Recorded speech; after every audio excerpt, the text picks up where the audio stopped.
Chapter valuation of goodwill, question number 3। ये new addition में question number 3 है, old addition में क्वेश्चन नंबर 5 होगा।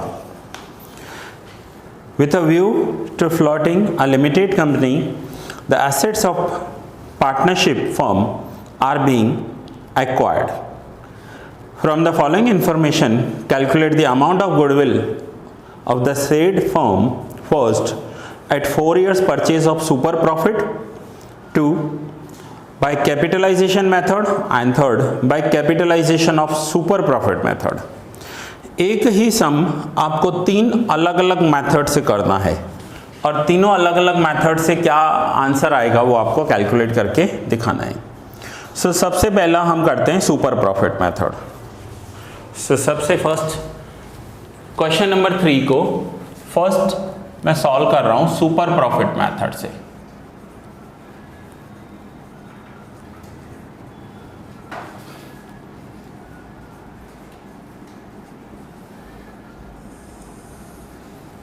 नाउ सुपर प्रॉफिट मेथड से आपको एसेट्स दिए हुए हैं, लाइबिलिटीज दी हुई है। Net trading profit for the past 4 years दिया हुआ है। Average capital employed, fair annual remuneration of partner and rate of interest. Rate of interest means expected rate of return. So सबसे पहले फर्स्ट हम कैलकुलेट करते हैं कैपिटल एम्प्लॉयड।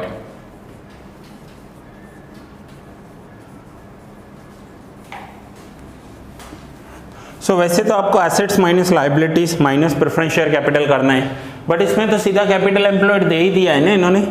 सो capital employed दे दिया है तो क्या करेंगे, सीधा कैपिटल एम्प्लॉयड लिख देंगे। Capital employed 9 lakh which is given. Now capital employed के बाद सेकंड स्टेप क्या होता है, expected profit. So expected profit is equals to capital employed into expected rate of return. So capital employed 9 lakh, expected rate of return 10%, तो ये हो गया 90,000।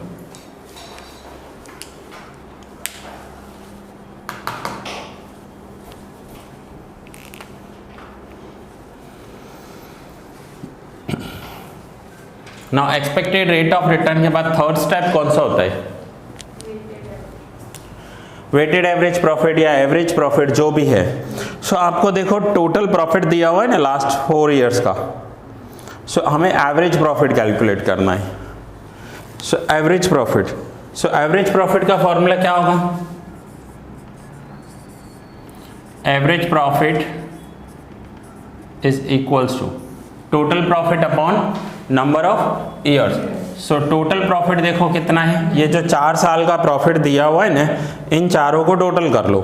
1,19,500 plus 1,17,000 plus 1,22,000 and 1,23,500।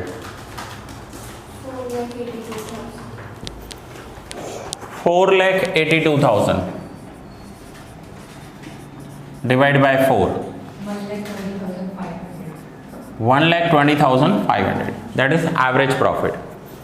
Now इस एवरेज प्रॉफिट में से fair annual remuneration of partners. जब पहले firm थी ना ये, तो फर्म में पार्टनर्स फ्री में काम करते थे, मीन्स कोई सैलरी चार्ज नहीं करते थे। लेकिन जब ये कंपनी बन जाएगी तो कंपनी के तो शेयर होल्डर्स होते हैं।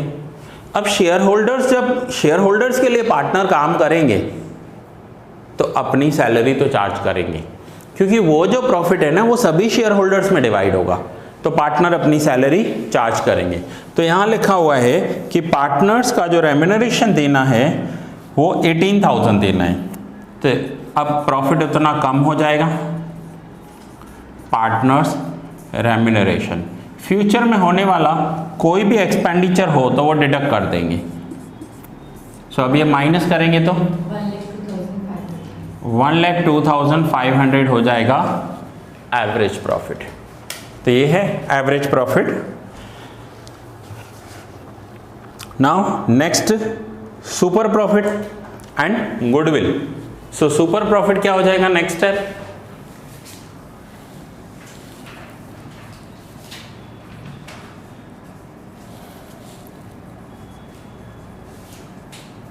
Super profit is equals to average profit minus expected profit. So average profit है 1,02,500 माइनस एक्सपेक्टेशन 90,000। इस बिजनेस की एक्सपेक्टेशन 90,000 है और बिजनेस दे रहा है 1,02,500 का प्रॉफिट। सो सुपर प्रॉफिट हो जाएगा 12,500 and the next last step is goodwill. Goodwill is equals to super profit into number of years. So super profit 12,500 into number of years 4। So 12,500 into 4 50,000 value of goodwill. Now ये एक ही सम आपको 3 अलग अलग method से करना है। सो पहले ये फर्स्ट मेथड मैंने आपको करवाया सुपर प्रॉफिट मेथड। सो जल्दी से इसे नोट डाउन कर लो। तो सेकंड मेथड करते हैं। सेकंड मेथड कौन सा करना है, कैपिटलाइजेशन ऑफ। तो पहले इसे नोट डाउन कर लो जल्दी से।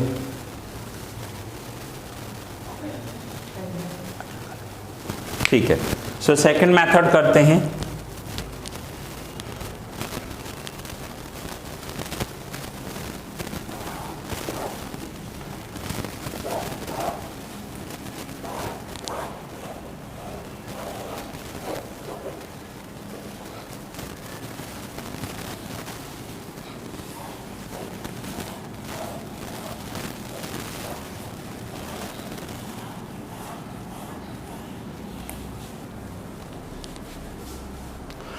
अब लास्ट लेक्चर में मैंने आपको capitalization of super profit method के स्टेप्स करवाए थे। तो देखो उसमें सबसे पहला स्टेप क्या होता है capitalization of super profit method में। सबसे पहले फर्स्ट स्टेप देखो क्या है। सबसे पहले फर्स्ट स्टेप करना है हमें average profit. So first step हम करेंगे इसमें average profit. So average profit क्या है, जस्ट हमने अभी भी कैलकुलेट किया।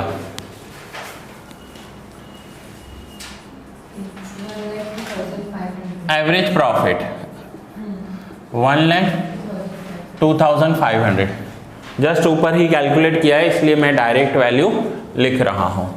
सो एवरेज प्रॉफिट 1,02,500। ये तो हमने पहले वाले मेथड में कैलकुलेट किया। अगर नहीं किया होता तो यहां पर लिखते हैं total profit upon number of years. जैसे एवरेज निकालते हैं 11 से आप करते आ रहे हो, मीन निकालना है, एवरेज निकालनी है। So that is average profit. अब सेकंड है कि एवरेज प्रॉफिट का कैपिटलाइज्ड वैल्यू करना है। So capitalised value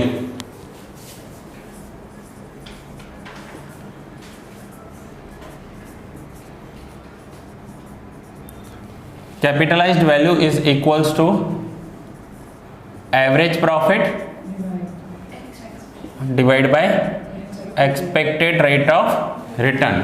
so average profit 1,02,500 divide by 10%। 10% means 0.10। तो इसके आगे 10 और लग जाएगा। सो 1,02,5,000 10,25,000 ये हो गई capitalized value. Step number 2।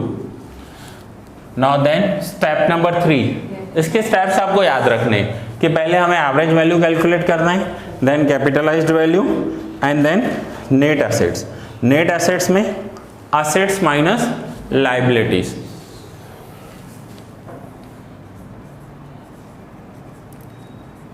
Net assets अगर अलग अलग एसेट्स दिए हो तो अलग अलग लिखेंगे, नहीं तो total assets minus total liability. So sum में टोटल एसेट्स दिए हुए हैं एंड माइनस टोटल लायबिलिटीज भी दी हुई है। सो देखिए सम में टोटल एसेट्स कितने दिए हुए हैं,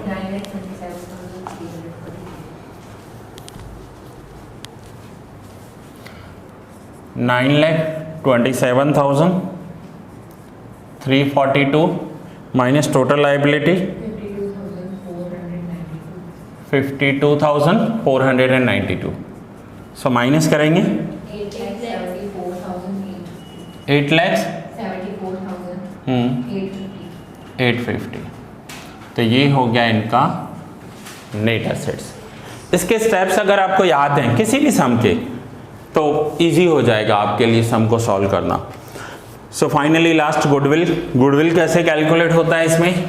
सो गुडविल है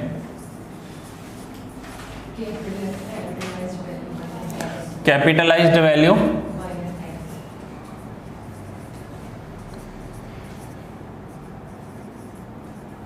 माइनस नेट एसेट्स।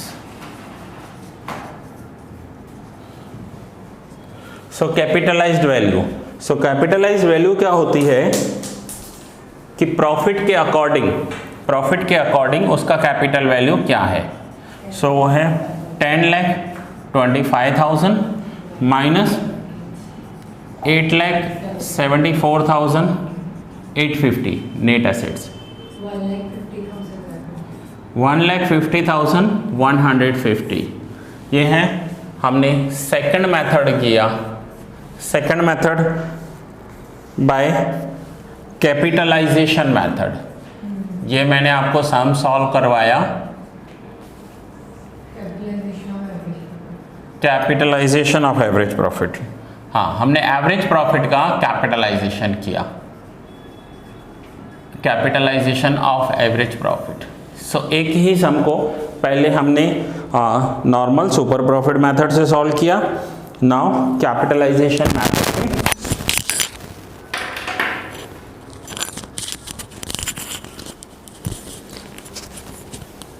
सॉल्व किया। सो नाउ अब थर्ड करेंगे, थर्ड मेथड है कैपिटलाइजेशन ऑफ सुपर प्रॉफिट। अब यहां पर हमें सुपर प्रॉफिट का कैपिटलाइजेशन करना है, मीन्स करना वही है जो कैपिटलाइजेशन में किया, बट सुपर प्रॉफिट को कैपिटलाइज्ड करेंगे। स्टेप्स करेंगे। तो स्टेप्स होंगे फर्स्ट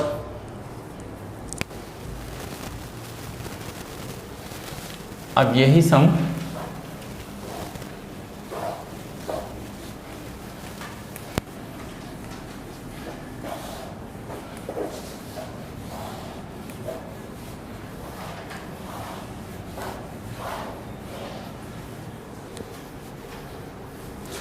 यही सम करेंगे कैपिटलाइजेशन ऑफ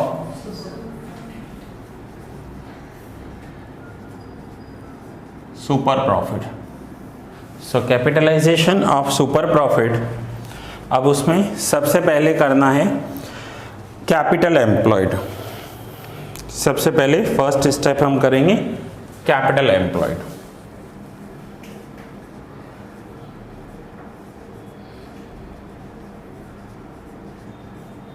कैपिटल एम्प्लॉयड दिया हुआ है ऊपर क्वेश्चन में, कैपिटल एम्प्लॉयड दिया हुआ है 9 लाख। देखो एवरेज प्रॉफिट का कैपिटलाइजेशन करना है, सुपर प्रॉफिट में सुपर प्रॉफिट का, तो सुपर प्रॉफिट जितने स्टेप्स तो सेम रहेंगे। सो capital employed 9 lakh. Capital employed के बाद क्या होता है second step, expected profit. So expected profit वो भी हम ऊपर कैलकुलेट करके आए, मैं चाहूँ तो डायरेक्ट लिख सकता हूँ, लेकिन आपको ऐसे capital employed into expected rate of return करके दिखाना है एग्जाम में। सो 9 लाख का 10% 90,000। Then third step average profit. अब देखो एवरेज प्रॉफिट भी हम ऊपर कैलकुलेट करके आए हैं, ना कितना था एवरेज प्रॉफिट। सो मैं एवरेज प्रॉफिट 1,02,500 ब्रैकेट में लिख देता हूँ एज एबव, जैसे ऊपर कैलकुलेट किया वैसे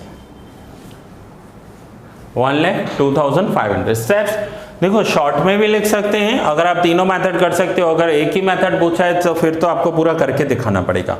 last is super profit. So super profit के लिए सेम लिख सकते हैं एज अ वो, या फिर super profit is equals to average profit 1,02,500 minus, और फॉर्मूला लिखना है आपको average profit minus expected profit. So super profit is 12,500. अब लास्ट जो स्टेप है वो चेंज हो जाएगा. यहां पर है सुपर प्रॉफिट का कैपिटलाइजेशन करना है. सो सुपर प्रॉफिट का कैपिटलाइजेशन करना है तो उसके लिए आपको फॉर्मूला लिखनी पड़ेगी. गुडविल इज इक्वल्स टू ये थर्ड जो हम कर रहे हैं थर्ड मेथड में, goodwill is equals to super profit divide by expected rate of return. Goodwill में ना कोई ये सोचता है कि एवरेज प्रॉफिट के अकॉर्डिंग गुडविल कैलकुलेट करते हैं, कोई सोचेगा सुपर प्रॉफिट के अकॉर्डिंग गुडविल कैलकुलेट करते हैं, कोई सोचेगा कैपिटलाइज्ड कर देते हैं. सो हर एक का सोचना अलग है. वो जब टू पार्टी सामने सामने होती हैं तो डील में डिसाइड होता है कि कैसे करना है उन्हें. सो 12,500 divide by expected rate of return 10%. सो ये हो जाएगा 1,25,000. सो ये एक ही सम था जिसमें 3 मेथड आपके कवर हो रहे थे, तीनों मेथड अलग अलग कवर हो रहे थे. सो ये सम आपको एग्ज़ाम के दिन करके जाना चाहिए, क्योंकि इसमें आपके सारे फॉर्मेट्स कवर हो रहे हैं. मैं ये नहीं कह रहा हूँ सम हार्ड था, सम तो बहुत इजी था, इजी स्टेप्स थे ना. आपको लैंड एंड बिल्डिंग दी थी ना, प्लांट मशीनरी, सब सीधा सीधा दे दिया था. नेट एसेट्स इतने, टोटल एसेट्स इतने, टोटल लायबिलिटीज इतनी, ट्रेडिंग इन्वेस्टमेंट नहीं है, नॉन ट्रेडिंग इन्वेस्टमेंट नहीं है. इवन ऐसा सम आ जाए तो और इजी है, आपकी मिस्टेक होने के चांसेस ही नहीं है. एसेट्स काउंट करते वक्त मिस्टेक करते हैं स्टूडेंट. समझो लैंड एंड बिल्डिंग की वैल्यू 10% इंक्रीज करनी है, डिक्रीज करनी है, वहाँ मिस्टेक कर लेते हैं. यहाँ तो सीधे सीधे एसेट्स ही दिए हुए हैं, बस आपको फॉर्मेट में वैल्यू रखकर अमाउंट्स ही फाइंड करने हैं. सो स्टूडेंट्स ये नोट डाउन कर लो. ऑलमोस्ट आपका चैप्टर कंप्लीट हो गया है, फिर भी एक और लेक्चर मैं बनाने वाला हूँ गुडविल का. एंड अगर किसी स्टूडेंट का कोई डाउट सेशन का रिक्वेस्ट आया तो उस रिक्वेस्ट के लिए ज़रूर मैं रिकॉर्ड करूँगा. अदरवाइज आपके मोस्टली पॉइंट्स इस चैप्टर के कवर हो चुके हैं. सो ये लेक्चर यहाँ ही पूरा कर रहा हूँ, नेक्स्ट लेक्चर में कंटिन्यू करेंगे.